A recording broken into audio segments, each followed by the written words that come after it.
सासू माँ, इसीलिए तो मैं आपसे माफी मांगने के लिए आई हूँ। मुझसे माफी मांगने आई हो? हाँ सासू माँ, मुझे माफ कर दीजिए। ये क्या है? हमें क्या भिखारी समझ रखा है? आ गई बड़ी फल लेकर। देखिए, बच्चा ना होने के कारण अपमान होता है। कोई है जिसकी काफी उम्र होने पर भी शादी नहीं हो रही है, तो उस अवस्था में भी कई सारे बच्चे अपमान और निंदा सहन कर रहे हैं, या फिर बच्चों के गलत मार्ग पर जाने से बुरी आदतों के कारण उनके माता पिता को अपमान सहन करना पड़ता है। प्रभु चाहते हैं कि अपमान के बीच हम बड़े ही शालीनता और धीरज के साथ काम करें।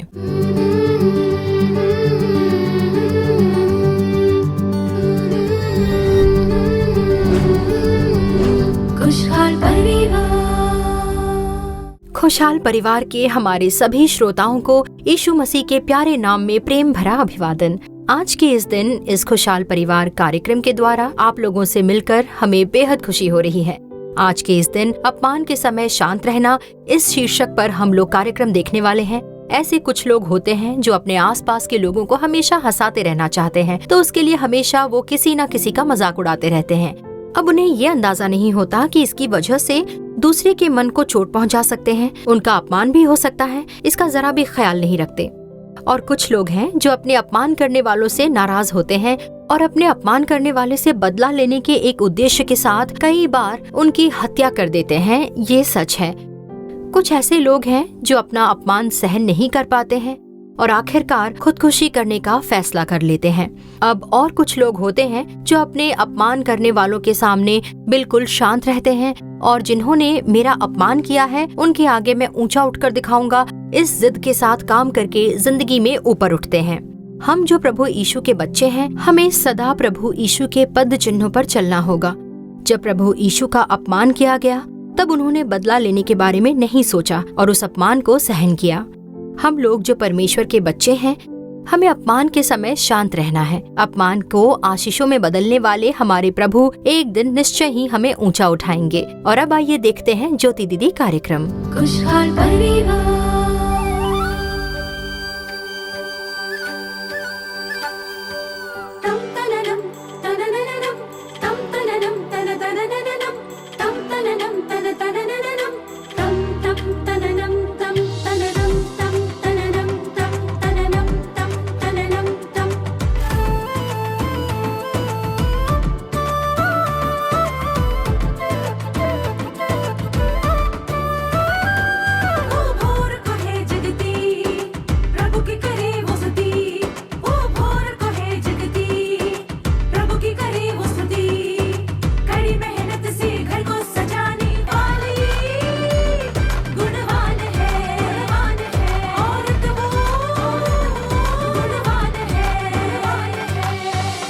ज्योति बहन, मेरी माँ से जाकर बात करो सुबी। वो नाराज होकर गई तो क्या हुआ, यूं ही हम छोड़ नहीं सकते ना। तुम ही जरा बात समझ लिया करो।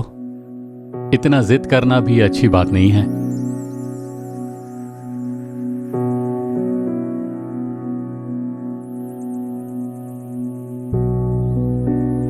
सुबी, उनसे जाकर बात करने में तुम छोटा नहीं बन जाओगी।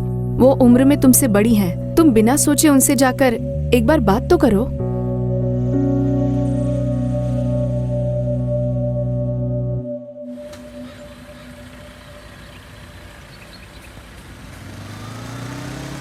अच्छा बताओ, डैनी अब ठीक तो है ना? सब ठीक है भाई साहब। हाँ। मेलविन भी बिल्कुल ठीक है। लेकिन लगता है डैनी के मन में अब भी अपने खुद का कारोबार शुरू करने की इच्छा है। हाँ भाई साहब, कई समय से उनके मन में ये ख्वाहिश है। अक्सर कहते रहते हैं, हम भी उसके लिए प्रार्थना कर रहे हैं। निश्चय परमेश्वर जल्दी हमें एक दुकान और हमारा घर देंगे। बिल्कुल ज्योति, और वो भी तुम्हारे लिए तो जरूर प्रभु करेंगे। हाँ सुबी, अब तुम्हारे घर के हालात कैसे हैं? दीदी, आपने जो कहा उसके बारे में मैंने बहुत सोचा। मैं अपनी सास को फिर से अपने घर बुलाने जा रही हूँ। ये तो बड़ी खुशी की बात है। तुम जाकर उनसे बात करो, देखना सब ठीक हो जाएगा। जी दीदी। सुबी, जब तुम अपनी सास से मिलने जाओगी तो उनके लिए फल लेते जाना। शुक्रिया भाई साहब।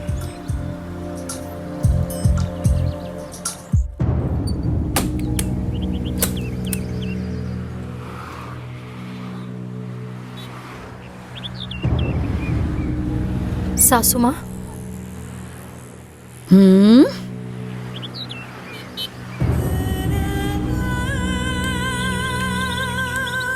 क्या बात है, आज मेरी याद कैसे आ गई तुम्हें? क्या काम है, बताओ। सासू माँ, घर के अंदर चलकर बात करें, यहाँ सब लोग देख रहे हैं। सब लोग देख रहे हैं तो देखने दो। अब बोलो, अंदर चल के खातिरदारी करूं?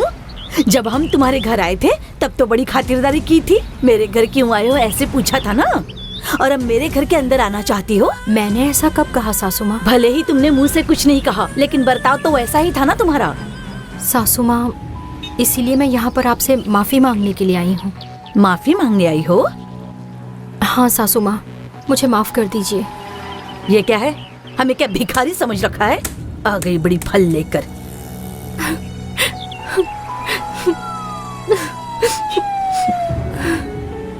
चुपचाप यहाँ से निकल जाओ, वरना बिल्कुल अच्छा नहीं होगा। तुम्हें जरा भी शर्म है या नहीं? किस मुंह से आई हो तुम अब यहाँ? आ गई बड़ी माफी मांगने के लिए। ये नाटक ना मेरे सामने मत करना, समझी ना? मेरा बेटा यकीन करता होगा तुम पर, लेकिन मुझे तुम पर भरोसा नहीं है। नहीं सासू माँ, मैं बिल्कुल सच कह रही हूँ। आप घर आइए, जब तक आपका मन करे आप रहिए। हाँ हाँ, मुझे रहने के लिए घर नहीं है ना, रास्ते पर रह रही हूँ मैं, इसलिए अपने घर बुला रही हो क्या? ऐसा क्यों बोल रही हैं सासू माँ? तो फिर क्यों बुला रही हो मुझे? तुम्हें क्या लगा मैं तुम्हारी तरह बेशर्म हूँ जो मुझे बुलाते ही तुम्हारे घर चली आऊंगी? जाओ, जाकर अपने पति से मेरी चुगली करना कि सासू माँ मुझे बहुत सताती हैं। चलो निकलो, यहाँ खड़ी मत रहो।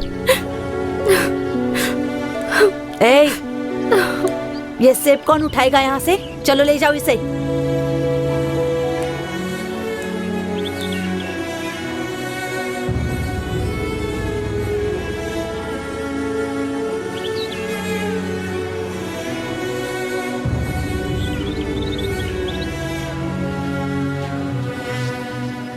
चलो जाओ अब।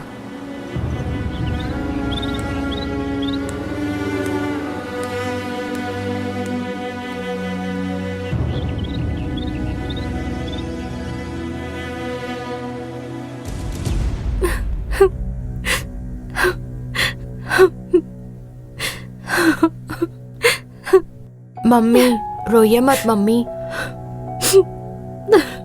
आपको रोते हुए देखकर मुझे भी रोना आ रहा है। प्लीज मम्मी, रोइए मत मम्मी। आप आखिर वहाँ गई ही क्यों थी मम्मी? उन्हें वहीं रहने दीजिए ना, देखना मैं पापा को बता दूंगा। मत बताना बेटा, पापा सुनेंगे तो उन्हें बहुत दुख होगा। आपको भी तो बहुत दुख हुआ है ना मम्मी?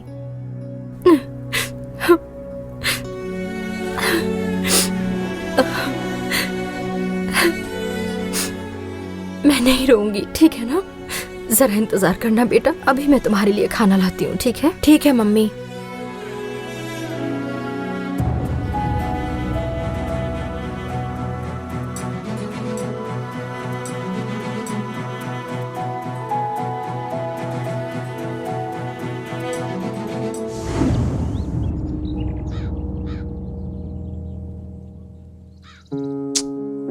चल छोड़ना, इतना उदास क्यों होता है? तो फिर और क्या करूं? ऐसा तो चलता ही रहता है। तेरे लिए काम नहीं है कह दिया होता तो भी कोई बात नहीं थी, लेकिन सबके सामने फाइल उठाकर मेरे मुंह पर फेंक दिया। बहुत बेइज्जती हो गई मेरी वहां। और तूने छोड़ दिया उसे? तो और क्या करता, अपना फाइल लेकर मैं वहां से निकल गया। वहां पर मेरी पहचान का भी एक आदमी काम कर रहा था, उसने भी देख लिया।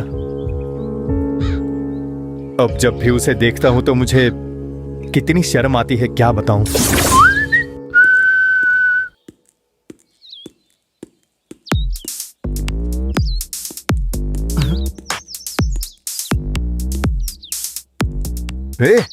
कैसा है तू? मैं तो बिल्कुल ठीक हूँ, पर लगता है तुझे काफी दर्द हुआ है। मैं कुछ समझा नहीं। समझ में नहीं आ रहा है या नासमझी का नाटक कर रहा है? सच में कुछ समझा नहीं मैं। उस दिन मैनेजर ने तेरे मुंह पर फाइल दे मारी थी ना, उसी के बारे में बोल रहा हूँ। तब तू वहां था क्या? और नहीं तो क्या है, उस कंपनी का स्टाफ हूँ मैं। स्टाफ है तो तुझे क्या लगा तेरी तरह मैं भी निकम्मा हूँ क्या? बहुत बोल रहा है तू। कौन? मैं बहुत बोल रहा हूँ। उस दिन जब मैनेजर ने तेरे मुंह पर फाइल दे मारी थी तब सब मुझसे पूछ रहे थे कि तू कौन है, लेकिन मैंने किसी को नहीं बताया। और तू है कि मुझसे ही आवाज उठाकर बात कर रहा है। तूने सोचा होगा कि तेरी बदनामी होगी इससे, सही कह रहा हूं ना? चल जा अब।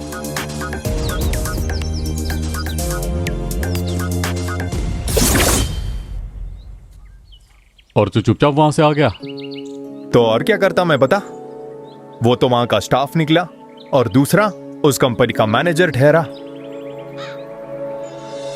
और मेरी क्या औकात थी, मैं तो नौकरी मांग कर वहां गया था, तो उन पर मैं कैसे गुस्सा करता। तो मुझे वहां चुप रहना ही पड़ा। बहुत बदल गया है तू।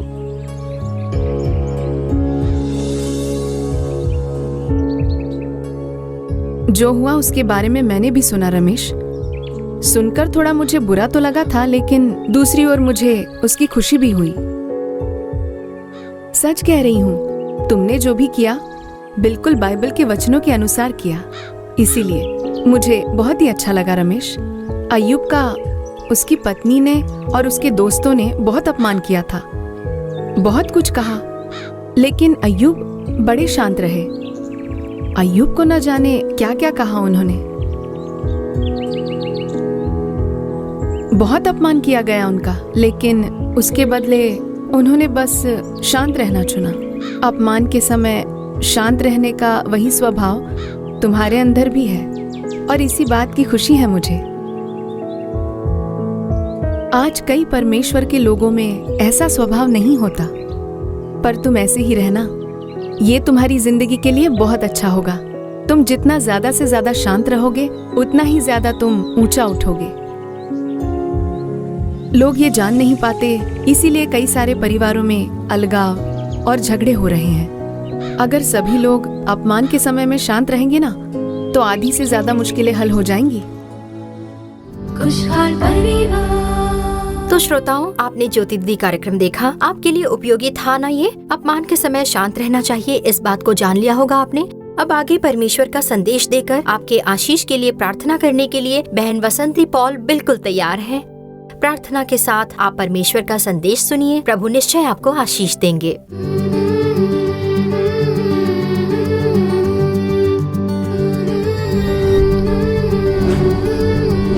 खुशहाल परिवार।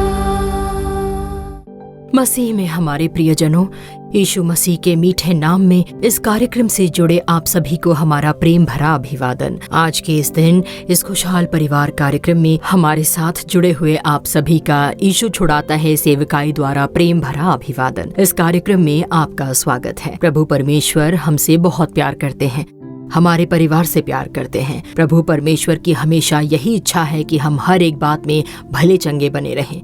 वो चाहते हैं कि हमारा जीवन इन बाइबल वचनों के अनुसार बना रहे, और वो यही अपेक्षा करते हैं। इसीलिए तो हर हफ्ते इस कार्यक्रम के जरिए वो आपसे बात करते हैं। बहुत से लोग जो गवाही देते हैं, वो सच में हमें प्रभु को खुशी खुशी स्तुति करने पर मजबूर कर देती हैं। बहुत से लोगों के जीवन में उनकी छुपी हुई बातों के बारे में, यहाँ तक कि बहुत से लोगों की वो बातें जो बाहर किसी को पता नहीं होती, उनके बारे में भी प्रभु ने मुझसे बात की। मैंने आज खुद को बदल लिया, प्रभु ने मुझे बदल दिया है। ऐसी गवाहियाँ जब हम सुनते हैं तो हम प्रभु की स्तुति करते हैं, उन्हें धन्यवाद देते हैं। आज जो हमारा कार्यक्रम है उसका शीर्षक है अपमान में शांत रहना। इस दुनिया में ऐसे बहुत कम लोग हैं जो बिना अपमान का एक जीवन जी रहे हैं। हर तरह से हर कोई आमतौर पर इस अपमान, ताने, उपहास जैसी स्थितियों से किसी न किसी तरह से कभी न कभी तो गुजरा ही होता है। ऐसे ही कई सारे लोग हमें अपने जीवन में मिले भी होंगे। हमारे सेवकाई के अनुभवों में हमने देखा है कि बहुत से ऐसे लोग हैं जो इस तरह के अपमान के बीच या उपहास के बीच, निंदाओं के बीच में जी रहे हैं। हम ऐसे बहुत से लोगों से मिलते हैं, वो यहाँ पर प्रार्थना करवाने आते हैं। देखिए ये अपमान की स्थिति कैसे कैसे आती है। तो ये कर्ज की समस्या के कारण एक तरह का अपमान आता है। कर्ज चुकाने में असमर्थता के कारण कर्ज देने वाले लोग ऐसे शब्द बोलकर अपमानित करते हैं, दिल को ठेस पहुंचाते हैं। हमने ऐसे कई किस्से सुने या देखे होंगे। फिर संतान ना होने के कारण अपमान, शादी ना होने के कारण, उम्र बढ़ने के बावजूद शादी में रुकावट के कारण कितने सारे बच्चे अपमान झेलते हैं, निंदा में रहते हैं। या फिर बच्चों के गलत जीवन, गलत आदतों के कारण माता पिता अपमानित होते हैं, माता पिता को इस अपमान से गुजरना पड़ता है। पर प्रियजनों, प्रभु परमेश्वर चाहते हैं कि हम अपमान में धीरज और शांति के साथ रहें। मेरे प्यारे परमेश्वर के बच्चों, हम सोचते हैं उन्होंने मेरा अपमान किया तो मैं बदले में उनका अपमान करके ही रहूंगा। उन्होंने मेरी निंदा की तो मैं भी मौका देखकर उनकी निंदा जरूर करूंगा, उनका अपमान करूंगा। ऐसा सोचकर मौका ताकते रहते हैं। देखिए, यीशु मसीह के बारे में भी जब हम बाइबल में पढ़ते हैं तो पहला पतरस अध्याय 2 वचन 19 से आगे मैं कुछ वचन आपके लिए पढ़ना चाहती हूँ। देखिए, लिखा है, क्योंकि यदि कोई परमेश्वर का विचार करके अन्याय से दुख उठाता हुआ क्लेश सहता है तो ये सुहावना है। क्योंकि यदि तुमने अपराध करके घूंसे खाए और धीरज धरा तो इसमें क्या बड़ाई की बात है। पर यदि भला काम करके दुख उठाते हो और धीरज धरते हो तो ये परमेश्वर को भाता है और तुम इसी के लिए बुलाए भी गए हो, क्योंकि मसीह भी तुम्हारे लिए दुख उठाकर तुम्हें एक आदर्श दे गया कि तुम भी उसके पद चिन्हों पर चलो। ना तो उसने पाप किया और ना उसके मुंह से छल की कोई बात निकली। वो गाली सुनकर गाली नहीं देता था और दुख उठाकर किसी को भी धमकी नहीं देता था, पर अपने आप को सच्चे न्याय के हाथ में सौंपता था। ऐसे इन वचनों में यीशु के बारे में साफ साफ लिखा हुआ है। तो प्रभु यीशु ने खुद जीकर दिखाया है। वो हमारे लिए एक उदाहरण बने हैं। उन्होंने बदले में गाली नहीं दी, वे उसका अपमान करते थे, गालियां देते थे, गालों पर थप्पड़ मारे, मुंह पर थूक दिया, सिर पर मारा, उनका मजाक उड़ाया गया, बुरी तरीके से उनका अपमान किया गया। क्रूस पर उनके लटकते समय कई लोगों ने कहा कि तूने तो बहुत लोगों को बचाया है पर खुद को नहीं बचा पाया, अब तू क्रूस से नीचे उतर तो हम तुझ पर विश्वास करेंगे। तो प्रभु ने उन सब अपमान को बड़े धीरज के साथ सहा। धीरज से सहा उन्होंने, जैसे कि वचन में भी लिखा है, लज्जा की कुछ चिंता ना करके उन्होंने क्रूस का दुख सहा। ऐसा हम इब्रानियों अध्याय 12 और वचन 2 में पढ़ सकते हैं। अपमान को तुच्छ समझकर उन्होंने क्रूस को सह लिया। इसी कारण आज हम उनकी संतान होने का सौभाग्य पा सके हैं। मेरे प्यारे प्रभु के लोगों, क्या आज आप किसी न किसी अपमान के बीच से गुजर रहे हो? यीशु को देखिए, वो बिल्कुल शांत रहे। आज प्रभु हमें जो सबक सिखा रहे हैं वो ये है कि जब अपमान आ जाए, जब निंदा आए तो बिल्कुल चुप रहिए, धीरज रखिए, बदले में बात मत कीजिए, उलटकर जवाब मत दीजिए, दूसरों की तरह झगड़ा मत कीजिए, प्रभु की उपस्थिति में बिल्कुल शांत रहिए। देखिए, हाल ही में मैंने एक परिवार की गवाही सुनी। उस परिवार के जो पिता थे, जो उस परिवार के मुखिया थे, वो एक सरकारी अधिकारी थे। सरकार में एक अधिकारी के रूप में काम करते थे। वो एक ऊंचे ओहदे पर थे। उनके कुछ जानकार, कुछ परिचित लोग उनसे मिलकर कहने लगे कि साहब, हमारे परिवार में बहुत मुश्किल है, कृपया हमें कर्ज दिलाने के लिए गारंटी दे दीजिए। ऐसा कहकर अपनी पारिवारिक स्थिति समझाकर उन्होंने बहुत विनती की। इसलिए वो भी मान गए और 3 लोगों के लिए ऐसी ही गारंटी दे दी। देखिए, गारंटी देने के बाद कुछ दिन तक तो ठीक से चुपकाते रहे। अचानक एक एक करके सब भाग गए। ये कर्ज का मामला लगभग 35 लाख रुपए का कर्ज बन गया था। 35 लाख रुपए का कर्ज उनके सिर पर आ गया। अन्यायपूर्वक वो कर्ज उन पर डाल दिया गया था। कर्ज देने वाले लोग रोज आकर उनके घर के सामने सड़क पर खड़े होकर चिल्लाते थे, बहुत ही शोर मचाकर उनका अपमान किया करते थे। उनकी पत्नी को गालियां देते थे, उनके 3 बच्चों को गालियां देते। वहाँ पर उनका रहना बहुत मुश्किल हो गया था। उनकी पत्नी और बच्चों को सहना पड़ गया था, पर वो लोग बहुत ही धीरज और शांति के साथ वहाँ रहते थे। भले ही वो ज्यादा घर से बाहर नहीं निकल पाते थे, ऐसी एक स्थिति थी। बहुत अपमानित हुए वो। जब वे कर्ज देने वाले लोग बाहर आकर खड़े होकर चिल्लाते थे तो आसपास के सभी लोग बाहर आ जाते। उनके द्वारा बोले गए उपहास के शब्द, अपमान के शब्द सब सुनकर आसपास के लोग हंसते थे, उनके सामने और पीछे भी बातें करते थे। बहुत बुरी तरह से अपमानित करने वाली स्थिति थी। जहाँ वे रहते थे वहाँ कहीं भी सिर उठाने लायक नहीं रहे। कुछ दिन बीते, वो कर्ज देने वाला व्यक्ति आकर घर के सामने खड़ा होकर कहने लगा, मैं पुलिस में तुम्हारी शिकायत करूंगा। और उसने पुलिस में शिकायत कर दी। उस शिकायत के कारण उस परिवार को पुलिस ने गिरफ्तार कर लिया। देखिए, वे किसी तरह प्रभु की कृपा से बाहर तो आ गए, लेकिन पुलिस स्टेशन में एक आदेश लिख दिया गया कि कर्ज चुकता होने तक परिवार का हर सदस्य जरूर पुलिस स्टेशन में हाजिरी देगा। एक दिन उनके बच्चों को आना पड़ जाता था, एक के बाद एक बच्चों के बाद उनकी माँ को आना पड़ता था। तो इस तरह एक के बाद एक बच्चे और माँ उस पुलिस स्टेशन में जाकर बैठते थे। कितनी अपमानजनक स्थिति थी। देखिए, वो एक सरकारी अधिकारी थे, भलाई करके उन्होंने ऐसा अपमान सहा, लेकिन वो बहन हमेशा कहती थी कि हम प्रार्थना करेंगे, प्रभु हमारे लिए युद्ध करेंगे, इन लोगों से बात करके कोई फायदा नहीं। एक बार तो ऐसी भयानक अपमानजनक स्थिति में उस भाई ने सोचा कि अब इस दुनिया में जीना बहुत ही मुश्किल है, और ऐसी स्थिति में जहर की बोतल लाकर घर में उन्होंने रख दी और अपनी पत्नी से कहा कि तू और मैं और बच्चे सब मिलकर इसे पी लेंगे और परिवार समेत मर जाएंगे। अब इस अपमान के बीच मैं नौकरी पर नहीं जा पा रहा, बाहर सिर नहीं दिखा पा रहा हूँ। जब उन्होंने ऐसा कहा तो उनकी पत्नी ने कहा कि हमें ऐसा गलत निर्णय बिल्कुल नहीं लेना चाहिए, हम प्रभु से प्रार्थना करेंगे, अगर यीशु हमें उत्तर ही ना दे तब शायद ये निर्णय ले सकते हैं। ऐसी उन्होंने एक बात कही।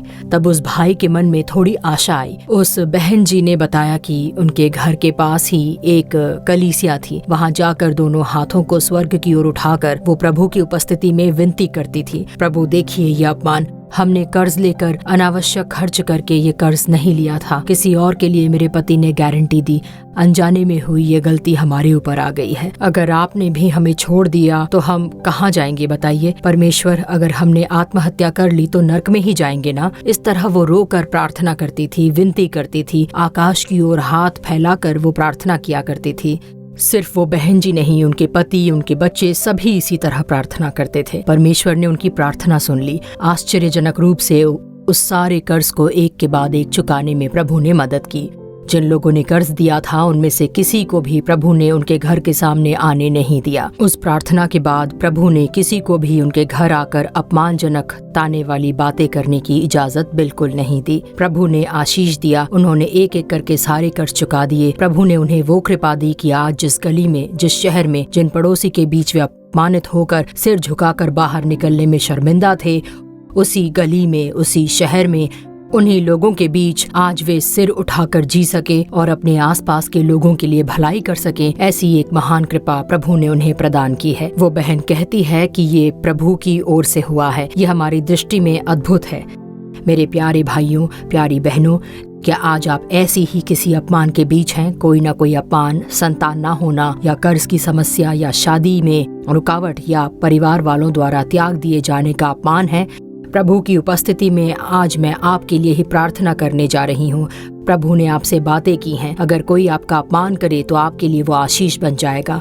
आपके आशीष के लिए, आपके जीत के लिए ये अपमान एक सीढ़ी बन जाएगी। क्या हम प्रार्थना करें? आप सब अपनी आंखें बंद कर लीजिए। चाहे कैसी भी स्थिति में आज आप हों, आप अपमान में हो, निंदा में हो, उपहास के बीच में आप लोग जी रहे हो सकते हैं। उस बहन की तरह जो आकाश की ओर देखकर विनती करती थी, उसी तरह आप भी प्रार्थना करें। लोगों को जवाब मत दीजिए, शांति से, धीरज से सहते हुए केवल प्रभु को बताकर आप प्रार्थना कीजिए। आइए प्रार्थना करें। हे हमारे प्यारे पिता, आज भी इस संदेश को सुनने वाले हर भाई, हर बहन, परिवार के बच्चों के लिए हम आपको धन्यवाद देते हैं। अपमान के साथ, निंदा के साथ, उपहास के साथ अब और जीना मुश्किल है। अब हम इस दुनिया में नहीं जी सकते, इस अपमान के साथ नहीं जी सकते कहकर प्रभु कितने लोग व्याकुल हो रहे हैं। पिता, आज आपकी ओर देखने वाले हर एक के लिए आप आश्चर्य कर्म कीजिए। प्रभु हम स्तुति करते हैं। उन्हें धीरज से सहने का हृदय दीजिए ताकि वे बदले में जवाब ना दे। प्रभु उस धीरज के द्वारा, उस सहनशीलता के द्वारा आप उन्हें बदल दीजिए, उनके हृदय को भर दीजिए, उन्हें अपने समान बना दीजिए। उनके धीरज को देखकर, उनकी सहनशीलता को देखकर, अपमान को देखकर, निंदा को देखकर आज के इस दिन आप उनके लिए एक आश्चर्यजनक दरवाजा खोल देने के लिए हम लोग प्रार्थना करते हैं। इस तरह अपमान में पड़े हुए उन लोगों की आप मदद कीजिए। जिस दिन उस परिवार के बच्चों की मदद करके उन्हें सिर उठाकर जीने योग्य बनाया, वही प्रभु आज शब्दों को सुनकर स्वयं को समर्पित करके प्रार्थना करने वाले आंसुओं के साथ खड़े हर एक लोगों की आप मदद कीजिए। ऐसी प्रार्थना करते हैं प्रभु उन सारी परिस्थितियों को पलटकर जहां अपमान हुआ था उसी स्थान पर सिर उठाकर जीने की एक कृपा प्रदान करें। आपके प्रेम भरे हाथों में समर्पित करके प्रार्थना करते हैं। प्रभु जिम्मेदारी लेकर आज से उन्हें आशीष दीजिए, भलाई के दरवाजे खुल जाए, आशीष के सारे रास्ते खुल जाए। परमेश्वर अपमानों को, निंदाओं को बदलकर, उनके कारण बनी सारी समस्याओं को, रुकावटों को बदलकर आप आशीष की आज्ञा दें। वे सुखी और चंगाई के साथ रहें, आशीषित रहें, समृद्ध रहें। आपका ऐसा करने के लिए धन्यवाद। हमारी प्रार्थना सुनने के लिए धन्यवाद पिता। यीशु मसीह के नाम में प्रार्थना करते हैं अच्छे पिता, आमीन आमीन। प्रियजनों, हमारी आशा है कि आज का ये कार्यक्रम आपके लिए बड़ा लाभदायक रहा होगा। आप लोगों ने जो आशीष और भलाई पाई है उसे हमें बताना बिल्कुल भूलिए मत। अपनी प्रार्थना विनती चिट्ठियों के द्वारा या ईमेल के द्वारा हमें जरूर बताइए। आपके लिए प्रार्थना करने और सलाह देने के लिए भाई मोहन सी लाजरस और प्रभु के दूसरे दास तैयार हैं। हमारे Jesus redeem social media platform के दूसरे कार्यक्रमों से जुड़ना मत भूलिए। विशेष रूप से आओ प्रार्थना करें और अद्भुत पर्व कार्यक्रम। हमारे अगले कार्यक्रम में आपसे दोबारा मुलाकात होगी। तब तक प्रभु की कृपा आपके संग बनी रहे। For further details and prayer support, contact Jesus Redeems Ministries, Nallumavadi, Tuticorin District, 628211. Our phone number 04435454545. Email info@jesusredeems.org. Our website www.jesusredeems.com. God bless you.